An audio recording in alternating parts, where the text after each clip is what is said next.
testimony ng kababayan natin na pasmado yung kamay at paa nagpapawis. Tapos yung laging may umuugong sa kanyang tenga, sumasakit ang kanyang tuhod, tapos meron siyang vertigo. Ito yung testimony ng kababayan natin. Natanggap ko na boss, yung PFC oil. Ginamit ko yan sa paa ng anak ko na pasmado, nagpapawis. Pero ngayon, hindi na tulad ng dati. At yung tenga ko may tumutunog, kasi di ko lang alam, baka may vertigo, yung madalas nangyayari sa akin yun.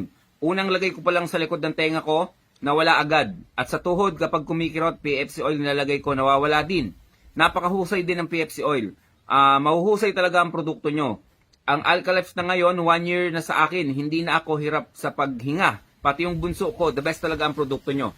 So kabayan, yes, sa vertigo magaling to, yung Alka-Life natin, no? Tapos, syempre, combination pa din yan ng Lunas Herbal Capsule. Iba kasi, kung madetox ka muna iba talaga yung malinis talaga yung bituka mo, makakahinga ng maayos yung organs mo Parang kang paano ko ba ma-explain to? Para kang araw-araw nagbubuhat ng isang sakong semento, no? Kapag hindi ka na-detox, mabigat sa pakiramdam.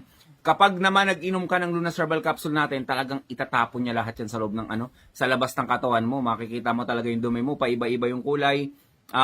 May iba, may sumasama pa sa bato dyan, may iba pati kidney stone, lumalabas na dyan, pero hindi alam ng mga kababayan natin na meron na pala sila. So ito yung trabaho talaga ng Lunas Herbal Capsule natin. Linisin yung organs natin, linisin yung baga natin, lahat ng internal parts natin malilinis yan. At most important dun mga kababayan, yung dugo natin is nalilinis din. Tapos combination, banatan mo ng banatan ng Alka-Life, no? Ayun ang gawin mong tubig, talagang the best yun. Malakas yung hangin dito sa amin ngayon mga kababayan. Yun lang mga kababayan, stay healthy. Ako si Chance at ako ang magsasakang gala.